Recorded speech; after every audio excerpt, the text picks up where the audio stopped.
اعوذ باللہ من الشیطان الرجیم، بسم اللہ الرحمن الرحیم۔ جس طرح کلام معصومین علیہ السلام میں بھوکا رہنے کی فضیلت اور فوائد کو بیان کیا گیا ہے، اسی طرح کم کھانے پر بھی بہت زیادہ تاکید کی گئی ہے۔ رسول خدا صلی اللہ علیہ وسلم کا فرمان ذی شان ہے کہ ہم اہل بیت کا کھانا بہت زیادہ کم ہے، اس لیے ہمارے گھر منور ہیں، اور جس کی تسبیح و تمجید زیادہ ہو لیکن اس کا کھانا پینا اور سونا کم ہو تو ایسے افراد کے فرشتے مشتاق ہوتے ہیں۔ اسی طرح امیر المومنین نے فرمایا کہ عاقل شخص کو چاہیے کہ غذا کی مٹھاس کے وقت دوا کی کڑواہٹ کو ضرور یاد رکھے۔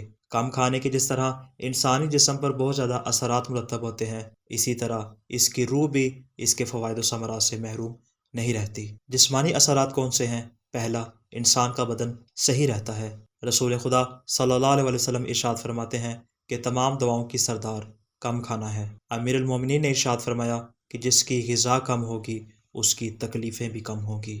نیز آپ نے ہی ارشاد فرمایا کہ جو شخص کم کھانے پر اکتفا کرے گا اس کی صحت میں بھی اضافہ ہوگا اور اس کی فکر بھی صحیح ہوگی۔ دوسرا، انسان کا چہرہ نورانی ہوتا ہے۔ رسول خدا صلی اللہ علیہ وسلم ارشاد فرماتے ہیں کہ میرے بھائی حضرت عیسیٰ کا گزر ایک شہر سے ہوا تو آپ کی ملاقات ایک مرد اور ایک عورت کے ساتھ ہوئی۔ مرد نے دیکھ کر کہا، یا نبی اللہ، یہ میری بیوی ہے، اس میں کوئی برائی نہیں ہے اور یہ نیک بھی ہے، مگر میں اس سے دوری چاہتا ہوں۔ حضرت عیسیٰ نے پوچھا، ذرا مجھے اس کی حالت تو بیان کرو۔ تو اس نے کہا کہ اس کی صورت اچھی نہیں ہے، حالانکہ اس کی عمر اتنی زیادہ بھی نہیں ہے۔ حضرت عیسیٰ اس خاتون سے مخاطب ہوئے اور کہا، اے خاتون، کیا تم چاہتی ہو کہ تمہارے چہرے کا نور دوبارہ واپس آ جائے؟ فرمایا، جب تم کھانا کھاؤ تو پیٹ بھر کر نہ کھاؤ، کیونکہ جب کھانا زیادہ ہو جائے تو وہ سینے پر بوجھ بن جاتا ہے اور اس سے انسان کے چہرے کی خوبصورتی ختم ہو جاتی ہے۔ تیسرا، عمر میں اضافہ کرتا ہے۔ حضرت لقمان حکیم فرماتے ہیں کہ جب انسان کا کھانا کم ہو جائے تو اس کی زندگی لمبی ہو جاتی ہے۔ روحانی اثرات کون سے ہیں؟ پہلا، انسان کی فکر کو پاک کرتا ہے۔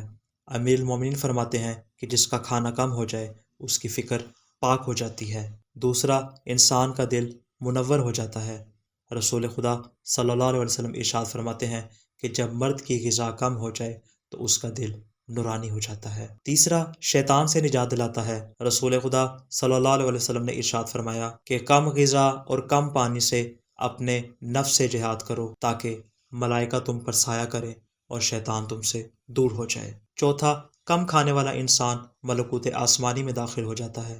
رسول خدا صلی اللہ علیہ وسلم ارشاد فرماتے ہیں کہ وہ شخص آسمانی اور زمینی ملکوت میں ہرگز داخل نہیں ہو سکتا کہ جس کا پیٹ کھانے سے بھرا ہوا ہو۔ پانچواں، قرب خدا کا سبب بنتا ہے۔ رسول خدا صلی اللہ علیہ وسلم ارشاد فرماتے ہیں کہ خدا کے نزدیک محبوب وہ شخص ہے کہ جس کا کھانا کم ہو اور اس کا بدن ہلکا ہو۔